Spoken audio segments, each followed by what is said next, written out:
ஒரு தந்தை தன்னோட பிள்ளைய ரொம்ப தைரியசாலியாக வளர்க்கணும்னு ஆசைப்பட்டார். அதுக்காக அவனை கூப்பிட்டு உட்கார வச்சு இப்படி உபதேசம் பண்ணார். இதை பாருப்பா, நான் உன்னாட்டம் இருக்கிறப்போலாம் எதுக்கும் பயப்பட மாட்டேன், ரொம்ப துணிச்சலாக இருப்பேன். ஒரு நாள் ஒரு அப்பாவி எலிய ஒரு பூனை துரத்திட்டு ஓடிச்சு. நான் உடனே என்ன செஞ்சேன் தெரியுமா? அந்த பூனையை பிடிச்சேன், அது வாலில் ஒரு பட்டாசு சரத்தை கட்டினேன், கொளுத்தி விட்டேன், படபடன்னு வெடிக்க ஆரம்பிச்சுட்டுது. அது துள்ளிக்கிட்டு அங்கேயும் இங்கேயும் ஓடி இருக்கு பாரு ஓட்டம், ரொம்ப தமாஷு அப்படின்னார் அப்பா. இப்படி சொல்லிவிட்டு பையனை பார்த்து, இதை கேட்கறதுக்கு உனக்கும் துணிச்சல் வருதா? நான் என்னுடைய செயலை நீ கேட்குறப்போ உனக்கு துணிச்சல் வருதா அப்படின்னு கேட்டார். வருதுன்னா பையன். எப்படின்னா அப்படிங்கிற விவரத்தையும் சொன்னான் அவன். அதாவது எலியை விரட்டினத்துக்காக பூனை வாலில் பட்டாசு கொளுத்துனீங்க நீங்கள், பூனையை விரட்டினத்துக்காக உங்கள் கழுத்தில் பட்டாசு சரத்தை மாட்டினா என்னென்னு தோணுது எனக்கு அப்படின்னு நான் பையன். பையனோட துணிச்சல் அப்பாவே நடுங்க வச்சுட்டுது. அது சரி, ஒரு அப்பா பிள்ளைக்கு இப்படியா உபதேசம் பண்ணுறது? எல்லாருக்கிட்டையும் அன்பா பழகிறது எப்படி அப்படின்னு சொல்லி கொடுக்கணும். பிஞ்சு உள்ளங்களில் நஞ்ச தூவலாமா? ஒரு நாள் விநாயகர் ஒரு பூனையோடு விளையாடிக்கிட்டு இருந்தாராம். அப்படி ஆசையாக விளையாடிக்கிட்டு இருந்தப்ப அவரோட கை நகம் தவறுதெல்லாம் பூனையோட முகத்தில் பட்டுட்டு தான். அது ஒரு சின்ன கீரெல்லாம் உண்டாகி விட்டுது. அப்பா அவர் அதை ஒரு பெருசாக நினைக்கல. கொஞ்ச நேரத்துக்கு அப்புறம் விநாயகர் வீட்டுக்கு வந்தார். அவங்க அம்மா பார்வதி தேவியை பார்த்தார். பார்வதி தேவி கன்னத்தில் விரலால் கீறினது மாதிரி ஒரு அடையாளம் இருந்தது. விநாயகருக்கு அதிர்ச்சி, ஆச்சரியம். நம்ம அம்மா இந்த உலகத்துக்கே தாயார், அப்பேற்பட்ட அவங்க முகத்திலேயே கீறலை உண்டாக்கக்கூடியவங்க யாராக இருக்க முடியும் அப்படின்னு யோசனை பண்ணார். தாயே, உன்னுடைய கன்னத்தில் இந்த வடு எப்படிம்மா ஏற்பட்டதுன்னு கேட்டார். குழந்தாய், இது நீ செஞ்ச காரியம்தான்ப்பா, உன்னுடைய கை நகம் கீறினதுனால ஏற்பட்ட வடு தான் இது அப்படின்னாங்க அவங்க. விநாயகர் திடுக்கிட்டு போட்டார். எப்படிம்மா அது? நான் எந்த காலத்துலேயும் ஒன்று அப்படி கீறினதாக எனக்கு நினைவு இல்லையே அப்படின்னார். இன்னைக்கு காலையில் ஒரு பூனையை கீறினதை நீ மறந்துட்டியா அப்படின்னாங்க அந்த அம்மா.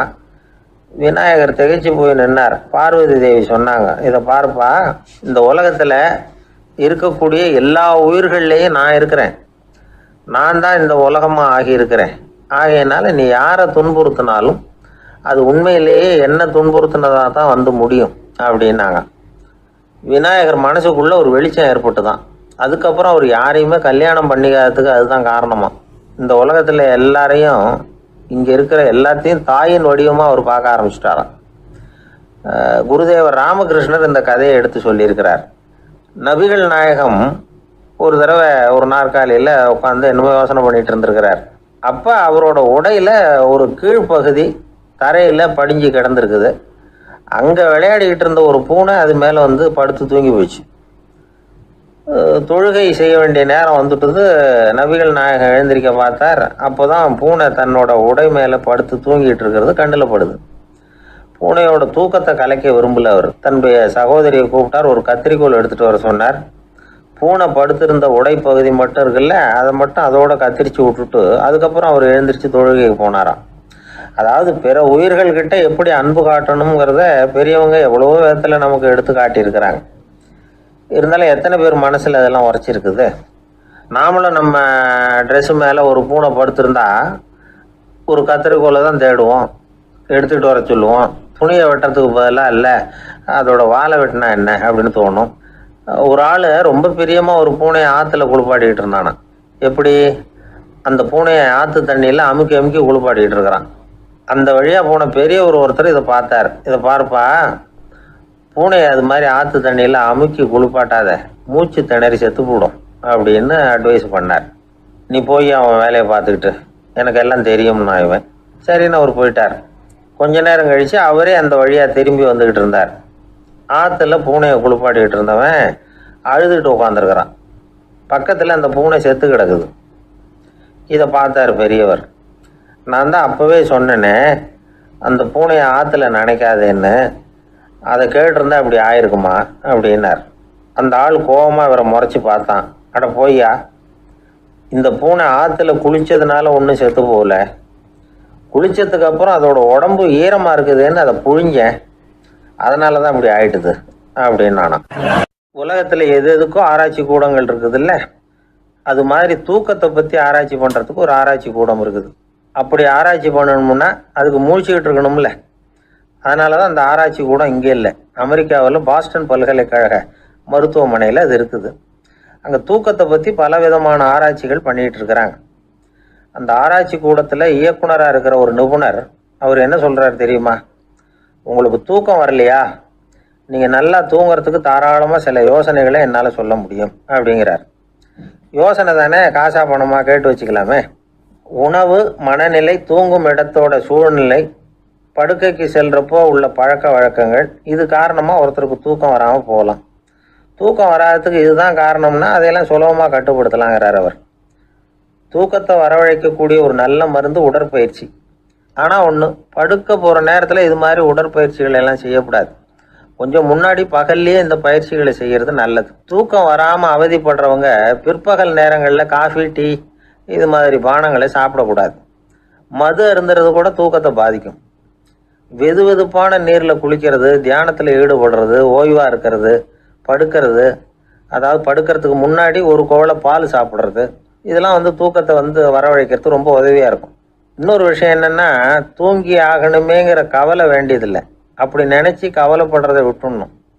தூக்கம் வரலையா, உடனே படுக்கையை விட்டு எழுந்திரிக்க வேண்டியது. வெளியில் வாங்க, வேறு ஏதாவது வேலையில் ஈடுபடுங்க, கொஞ்சம் நேரம் உலாவுங்க, அல்லது ஏதாவது ஒரு புஸ்தகத்தை எடுத்து படிங்க.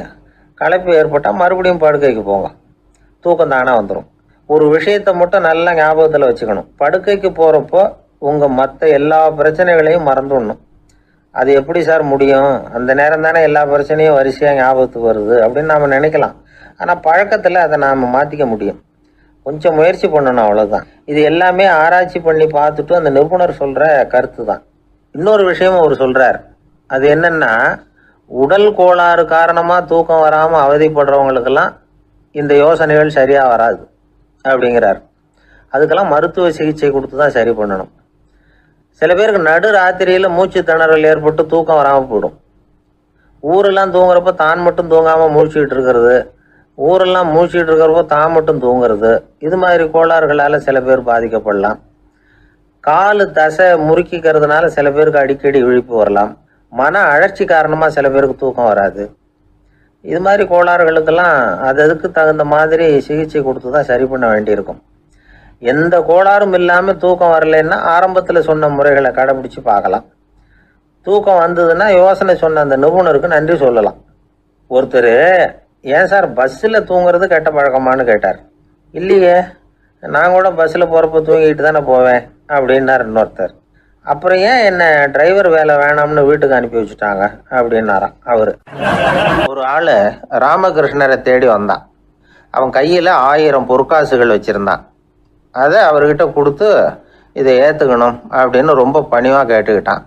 அவர் பார்த்தார், இது எனக்கு தேவையில்லை, ஆனாலும் உன்னுடைய மனசை புண்படுத்துறதுக்கு நான் விரும்பலை, அதனால் நீ கொடுக்குறத வாங்கிக்கிறேன்னார். வாங்கிக்கிட்டார். அப்புறம் கேட்டார், இதை பாரு, இனிமேல் இதெல்லாம் என்னுடைய இது தானே அப்படின்னார். ஆமாம், அதையெல்லாம் நான் உங்களுக்கே கொடுத்துட்டேன் அவன். சரி, இப்போ நீ எனக்காக ஒரு காரியம் பண்ணணும்னார். என்ன செய்யணும்னு சொல்லுங்கன்னா, இந்த நாணயங்களையெல்லாம் எடுத்துக்கிட்டு போய் கங்கை நதியில் எரிஞ்சுட்டு வா அப்படின்னார். இவனுக்கு அதிர்ச்சியாக போச்சு. என்ன பண்ணுறது? இனிமேல் அது முடியாதுன்னு சொல்ல முடியாது. ஏன்னா அந்த நாணயங்களையெல்லாம் அவருக்கே கொடுத்துட்டான். இனிமேல் அதெல்லாம் இவனுடையது இல்லை. பேசாமல் அவ்வளவே அள்ளிக்கிட்டு ஆத்தங்கரைக்கு போனான். போனவன் ரொம்ப நேரம் திரும்பியே வரல. ராமகிருஷ்ணருக்கு சந்தேகம், என்ன ஆச்சு அந்த மனுஷனுக்கு? காசுகளோடு அந்த கங்கையில் குதிச்சுட்டானா?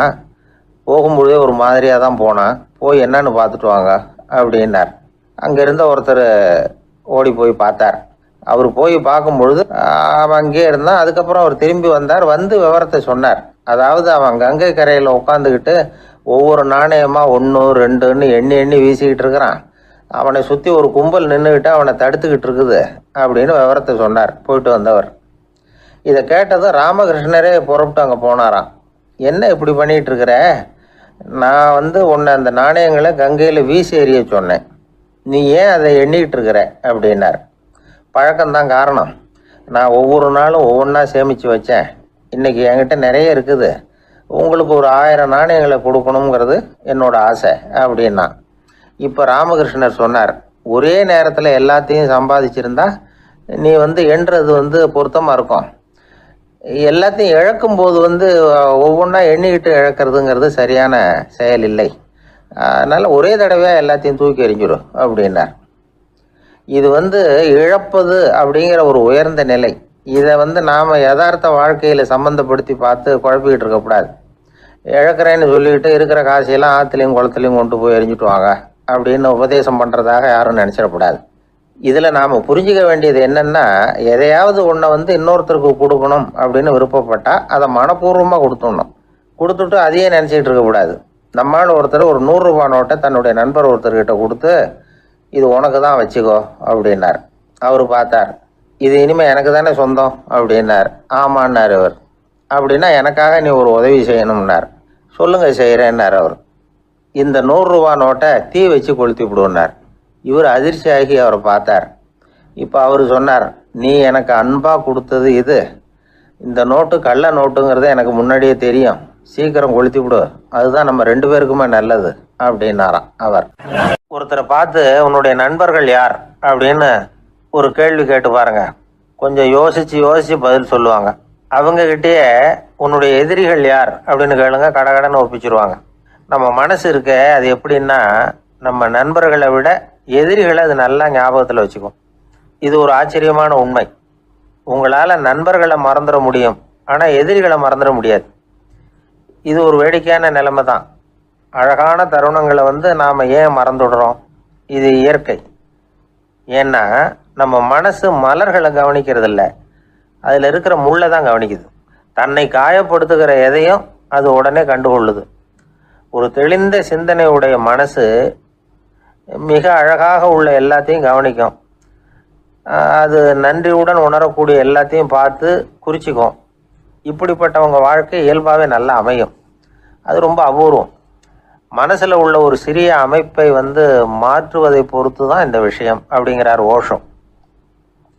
ஒரு யூத கோவில் இருந்து தான், அது யூதர்களின் மடமாகவும் இருந்தது. அங்கே ஒரு தலைமை குரு, அவர் ரொம்ப கண்டிப்பானவர். அந்த கோவிலை ஒட்டி ஒரு தோட்டம். ஒரு நாள் காலையில் அந்த தோட்டத்தில் 2 இளம் யூதர்கள் நடந்து போய்கிட்டு இருக்கிறாங்க. காலையில் 1 மணி நேரம், மாலையில் 1 மணி நேரம் அவங்க அந்த தோட்டத்தில் நடக்கிறதுக்கு அனுமதி உண்டு. மற்ற நேரங்களில் அவங்க மத புத்தகங்களை படிக்கணும், பிற விதிமுறைகளை கடைபிடிக்கணும். அந்த 2 பேருமே தொடர்ந்து புகைப்பிடிக்கிற பழக்கம் உள்ளவங்க. ஆனால் கோவில் மடத்தில் இருக்கிறப்போ அவங்க புகைப்பிடிக்க முடியாது, அது கடுமையான குற்றம். சரி, நாம் தோட்டத்தில் இருக்கிறப்போவாவது புகைப்பிடிக்கலாமா அப்படின்னு ஒரு ஆசை அவங்க 2 பேருக்குமே. இருந்தாலும் பயம். இப்படி கேட்டால் மதகுரு என்ன சொல்லுவாரோ அல்லது என்ன செய்வாரோங்கிற பயம். இப்படியே கொஞ்ச நாள் ஆச்சு. ஒரு நாள் அந்த 2 பேரில் ஒருத்தன் ரொம்ப கலங்கி போய் அந்த கோவிலிருந்து வெளியில் வந்துக்கிட்டு இருந்தான். வந்தவன் நேராக தோட்டத்து பக்கம் போனான். அங்கே இன்னொருத்தன் ஆனந்தமாக புகை பிடிச்சிக்கிட்டு இருக்கிறான். அதை பார்த்து தான் இவனுக்கு அதிர்ச்சி. அட கடவுளே, என்ன இது, நீ கேட்காமலே ஆரம்பிச்சிட்டியா அப்படின்னா. இல்லை நான் கேட்டுவிட்டு தான் ஆரம்பிச்சிருக்கேன்னா அவன். அப்படியா, என்ன மனுஷன் இவர், நானும் தான் கேட்டேன், என்னை கண்ணாமுன்னான்னு திட்டி விட்டார். இது என்ன கோவிலா இல்லை நரகமா? உனக்கு புகை பிடிக்கணும்னு ஆசையாக இருந்தால் நரகத்துக்கு போகணும்னு சொல்லிவிட்டார். அது சரி, உன்னை மட்டும் எப்படி அனுமதிச்சார் அப்படின்னு கேட்டான் இவன். அவன் சிரிச்சுக்கிட்டே, நீ எப்படி கேட்ட சொல்லு அப்படின்னா. நாம் இந்த தோட்டத்துக்கு வர அனுமதிக்கப்பட்டிருக்கிறதே ஜபத்துக்காகத்தானே, அதனால் நான் ஜபம் சொல்லும் பொழுது புகை பிடிக்கலாமா அப்படின்னு கேட்டேன். அதுக்கு தான் அவர் சத்தம் போட்டு என்னை அடிக்கவே வந்துட்டார் அப்படின்னா இவன். நீ ஒரு மாதிரியாக கேட்டிருக்க, நான் வேற மாதிரியாக கேட்டிருக்கிறேன். ஜெபம் சொல்லும்போது புகை பிடிக்கலாமான்னு நீ கேட்டிருக்க. ஐயா, புகை பிடிக்கும் பொழுது ஜபிக்கலாமா அப்படின்னு நான் கேட்டேன். அதில் தப்பு ஒன்றும் இல்லை அப்படின்னு பதில் சொல்லிட்டார் அப்படின்னா. ஒரு சிறிய மாற்றம்தான் அது மிகப்பெரிய மாறுதலை ஏற்படுத்தி விட்டது. மனசு நல்ல விதமாக சிந்திக்க ஆரம்பிச்சுட்டுதுன்னா மகிழ்ச்சிக்கு பஞ்சம் இல்லை. ஒரு கஞ்சன் ஆற்றுல விழுந்துட்டான், வெள்ளத்தில் தத்தடிச்சுக்கிட்டு இருக்கிறான். கரையில் நின்ன ஒருத்தர், உன் கையை கொண்டா இப்படி பிடிச்சி இழுத்து கரையில் சேர்த்து விடுறேன்னார். எதையும் கொடுத்து பழக்கம் இல்லாத அவன் கையையும் கொடுக்க மாட்டேன்னுட்டான். இவர் பார்த்தார், உன் கையை கொடுன்னு சொல்கிறதுக்கு பதிலாக நான் என் கையை கொடுக்குறேன் பிடிச்சிக்கோ அப்படின்னார். அவன் கப்புன்னு பிடிச்சிக்கிட்டான், இழுத்து கரையில் போட்டார். நம்மளை மாதிரி ஒரு ஆசாமி அவன் நம்மள மாதிரியே கற்பனை பண்ணான்.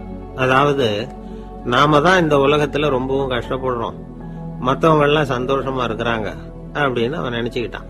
அவன் ஒரு நாள் கடவுளை வேண்டிக்கிட்டானா, சுவாமி, இந்த உலகத்துல எவ்வளவோ பேர் இருக்கிறாங்க, ஒவ்வொருத்தருக்கும் ஒவ்வொரு விதமான கஷ்டம் இருக்கலாம், ஒத்துக்கிறேன். இருந்தாலும் எனக்கு அது கொஞ்சம் அதிகமா இருக்கிறது மாதிரி தெரியுது. அதனால நீங்க எனக்காக ஒரு சின்ன உதவி செஞ்சா போதும். அது வேற ஒண்ணும் இல்ல, என்கிட்ட இருக்கிற துயரங்களை இன்னொருத்தர் யாருகிட்டயாவது கொடுத்துருங்க, அவர்கிட்ட இருக்கிற துயரங்களை என்கிட்ட மாத்தி கொடுத்துருங்க. ஒரு மியூச்சுவல் டிரான்ஸ்பர், அவ்வளவுதான். அப்படி பண்ணிவிட்டா போதும் அப்படின்னு வேண்டிக்கிட்டானா. அன்னைக்கு ராத்திரியே அவன் ஒரு கனவு கண்டிருக்கான். வானத்தில இருந்து ஒரு குரல் கேட்டிருக்கு. அது என்ன சொல்லிச்சு தெரியுமா? ஏ ஜனங்களே, எல்லாரும் அவங்கவங்க கஷ்டங்களை ஒரு பையில போட்டு எடுத்துக்குங்க. அப்படி எடுத்துக்கிட்டு நேரா இந்த ஊர் எல்லையில இருக்கிற கோயிலுக்கு வந்து சேருங்க அப்படின்னு அந்த குரல். ஆஹா, கடவுள் நம்ம பிரார்த்தனைக்கு செவி சாய்ச்சுட்டார் அப்படின்னு சந்தோஷப்பட்டான் இவன். உடனே என்ன பண்ணா, தன்கிட்ட இருந்த கஷ்டத்தையெல்லாம் ஒரு சாக்கு பையில போட்டு எடுத்துக்கிட்டான். வீட்டை விட்டு வெளியில வந்தான். தெருவுல இறங்கி நடக்கிறான். அங்க பார்த்தா ஏகப்பட்ட பேர் ஆளுக்கு ஒரு பைய தூக்கிக்கிட்டு கோயிலுக்கு போயிட்டு இருக்கிறாங்க. சில பேர் மூட்டையா கட்டி தலையில சுமந்துக்கிட்டு போயிட்டு இருக்கிறாங்க. இவன் பார்த்தான். இவனுக்கு ரொம்ப ஆச்சரியமா இருந்தது.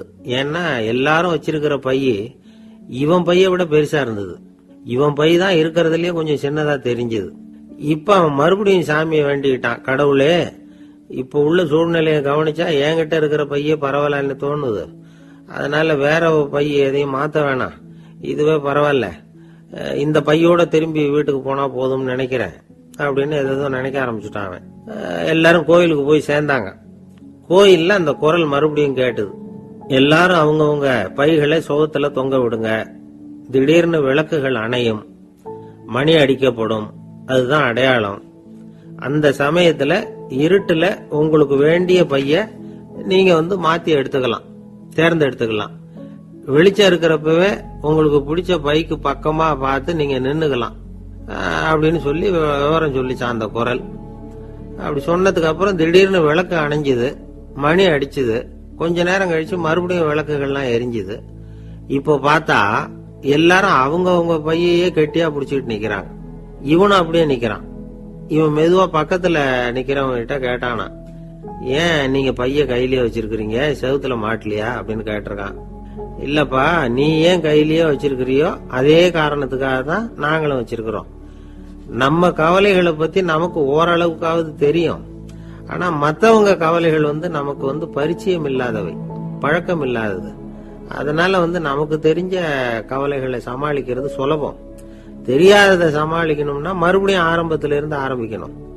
அதனால பழைய நண்பர்களோட வாழறது தான் மேல் அப்படின்னு நானாம். அதுக்கப்புறம் அவன் தன்னோட பைய போதும்னு வீட்டுக்கு திரும்பி வந்துட்டானான். இது ஒரு பெரியவர் சொல்லி இருக்கிற கதை. அதனால நம்ம கிட்ட இருக்கிற கஷ்டங்கள் தான் பெருசு, அதை இன்னொருத்தங்கிட்ட கொடுத்துட்டு மாத்திக்கலாம் அப்படின்னு நினைக்கிறது தப்பு. இதே மாதிரி இன்னொரு சம்பவம்.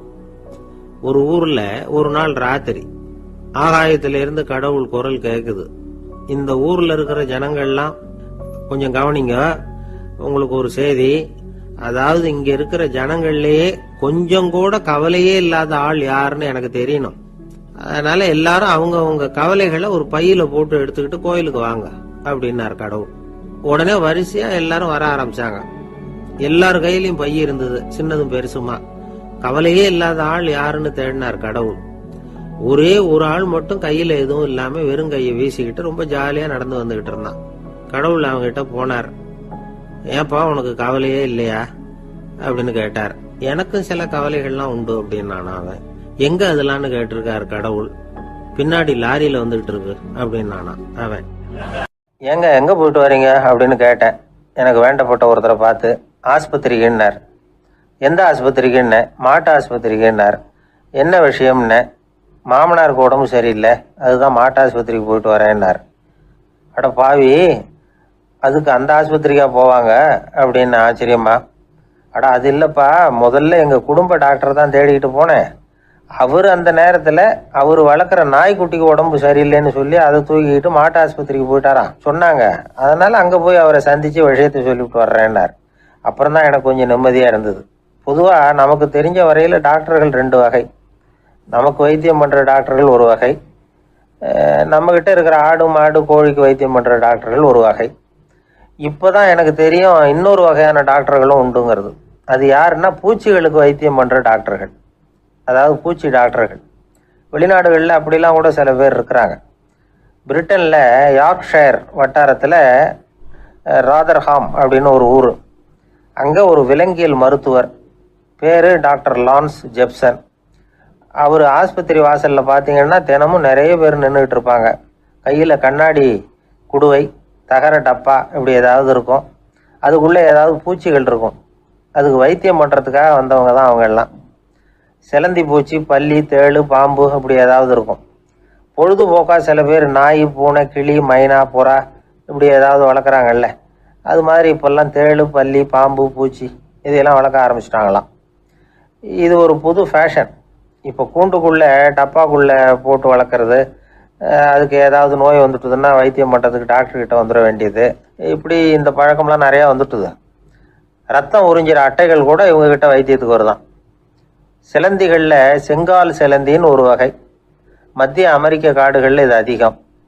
சிலந்திகள்லேயே ரொம்ப விலை உசந்தது இந்த ரகம்தான். கால்களில் சிவப்பு கோடுகள் இருக்கும். இந்த இனம் இப்போ குறைஞ்சிக்கிட்டே வர்றதுனால சர்வதேச விதிகளின்படி இவற்றின் ஏற்றுமதி இறக்குமதிக்கு தடை விதிக்கப்பட்டிருக்குது. அதனால் இதை வளர்க்குறவங்க வீட்டுக்குள்ளேயே இனவிருத்தி மூலமாக பெருக்கி விற்பனை பண்ணிட்டு வராங்களாம். அந்த வகை சிலந்திகள் தான் இப்போ வைத்தியத்துக்கு அதிகமாக வருதான். சரி, இதுக்கெல்லாம் எப்படி வைத்தியம் பண்ணுறாங்க? முதல்ல அதை குளிர்பதன பெட்டியின் வழுவழுப்பான சுவரில் விட்ட உடனே அதெல்லாம் மெதுவாக இறங்கி வரும். அப்போ அதன் நோயை கண்டுபிடிக்கிறது சுலபம். அப்புறம் அதுக்கு கிருமிகளை கொல்லக்கூடிய மருந்துகளையோ வலி நிவாரண மருந்துகளையோ கொடுப்பாங்க. கால் உடைஞ்ச சிலந்திகளுக்கு பசையை கொண்டு ஆப்ரேஷன் பண்ணுவாங்க. சில சிலந்திகளுக்கு உடைஞ்ச காலை எடுத்துட்டா புதிய கால் வளர்ந்துடும். சிலந்திகளை மனிதர்கள் கையில் எடுக்கிறப்போ அது பயந்து போய் கீழே குதிக்குது. அதனால் கால் உடஞ்சி விடுது, இல்லைன்னா வயிறு சேதமடையுது. அந்த நிலைமையில் வர்ற சிலந்திகளுக்கு மயக்க மருந்து கொடுத்து ஆப்ரேஷன்லாம் கூட பண்ணுறாங்களாம். பார்த்தீங்களா பூச்சிகளுக்கு வந்த வாழ்வே? நம்ம ஊர்லேயும் வீடுகளில் பூச்சிகள் வளர்க்குறது உண்டு. ஒருத்தர் வந்தார், எனக்கு 3000 கரப்பாம்பூச்சி அவசரமாக தேவைப்படுது, எங்கே கிடைக்கும்னு கேட்டார். கரப்பாம்பூச்சியா? அது என்னத்துக்குன்னு கேட்டோம்.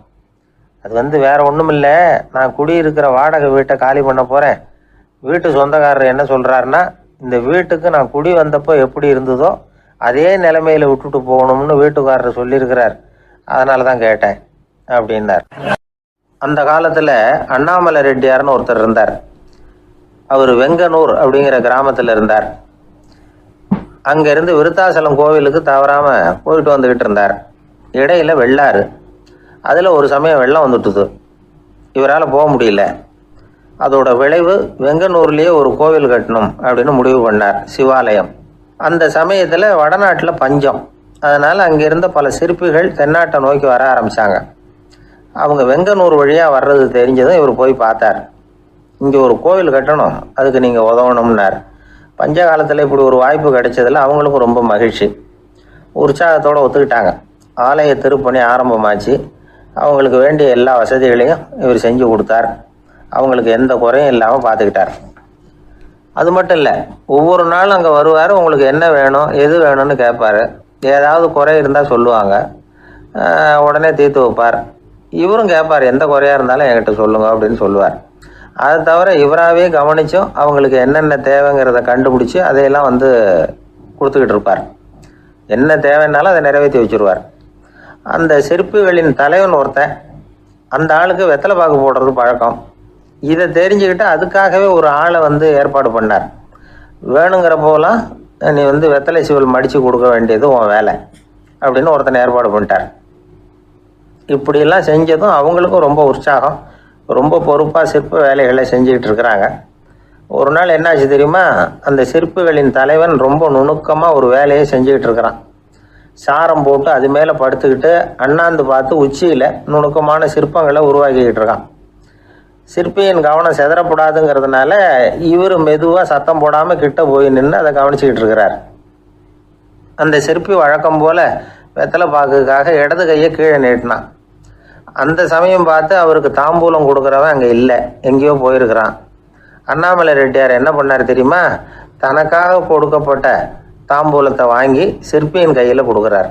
அவன் வாங்கி போட்டுக்கிட்டான். இது என்ன இன்னைக்கு வெத்தலை சீவல் வேற மாதிரி இருக்குது, வாசனை தாம்பூலமாக இருக்குது அப்படின்னு யோசனை பண்ணிட்டு கீழே திரும்பி பார்க்குறார். பார்த்தா ரெட்டியார் மறுபடியும் சிற்பி கை நீட்டும் பொழுது கொடுக்கறதுக்காக தாம்பூலத்தை மடித்து வாங்கி வச்சுக்கிட்டு தயாராக நிற்கிறார். சிற்பிக்கு அதிர்ச்சி. உடனே பொத்துன்னு கீழே குதிச்சான். ஐயா, என்ன இது நீங்களா அப்படின்னா. இவர் சொன்னார், நான் ஒன்றும் தப்பு பண்ணலையே, உன்னுடைய கை புண்ணியம் செஞ்ச கை, கோயில் கட்டுற கை, அந்த கைக்கு தாம்பூலம் கொடுக்கறதுல என்ன தப்பு அப்படின்னாராம். ஏற்கனவே பஞ்சத்தில் அடிபட்டு வந்த எங்களை நீங்கள் ஆதரித்ததே பெரிய விஷயம். இந்த செயல் என்னை ஒரு பெரிய கடனாளி ஆகிவிட்டுது. ஐயா, எங்களுக்கு உணவு உடை இதை மட்டும் நீங்கள் கொடுத்தா போதும், ஊதியம்னு எதுவும் வாங்க மாட்டோம் அப்படின்னு நானும். அந்த சிற்பி எவ்வளோ வற்புறுத்தியும் எதுவும் வாங்கிக்கலையாம். இந்த செய்தியை தமிழ் தாத்தா டாக்டர் ஊவேசா சொல்லியிருக்கிறார். அந்த காலத்தில் எப்படிப்பட்டவங்கெல்லாம் வாழ்ந்துருக்கிறாங்க பாருங்கள். இந்த காலத்தில் ஒருத்தர் கோவில் கட்டினார், வேலை செய்கிற எல்லாருக்கும் சாப்பாடு போடுவார். சிற்ப வேலை செஞ்சுட்டு சாப்பிட வர்ற ஒவ்வொருத்தர் கையையும் அன்பாக பிடிச்சி முத்தம் கொடுத்து உள்ளே அனுப்புவார். அந்த கைகளுக்கு நீங்கள் கொடுக்குற மரியாதையா அது அப்படின்னு கேட்டாங்க. அது இல்லைங்க, ஏற்கனவே முதல் பந்தியில் சாப்பிட வந்தவன் மறுபடியும் வர்றானான்னு கண்டுபிடிக்கிறதுக்காக கையை பிடிச்சி மோந்து பார்க்குறேன் அப்படின்னாராம் அவர்.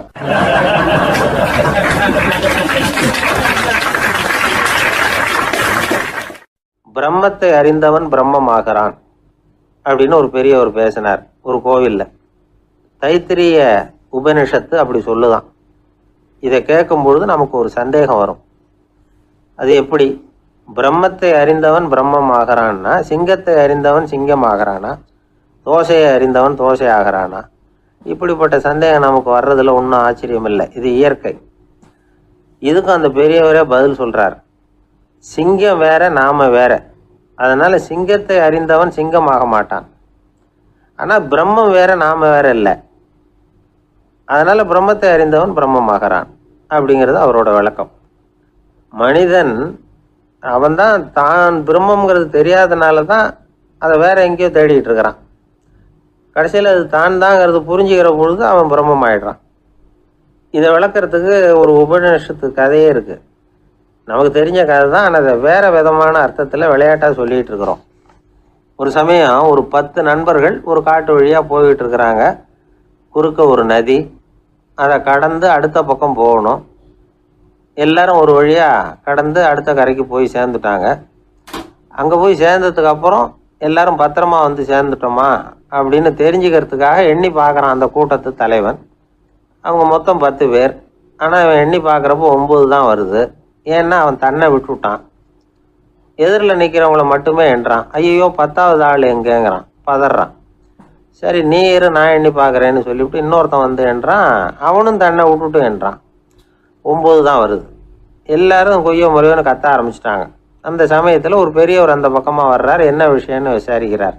10வது ஆள் 6 அடிச்சுட்டு போட்டுது அப்படின்னு சொல்லி இவங்க அழறாங்க. சரி அழாதீங்க அப்படின்னு சொல்லி அந்த தலைவனை பார்த்து இப்படி வாங்குறார். வர்றான். இப்போ எனக்கு முன்னாடி ஒரு தரம் எண்ணு பார்க்கலாம்ங்கிறார்.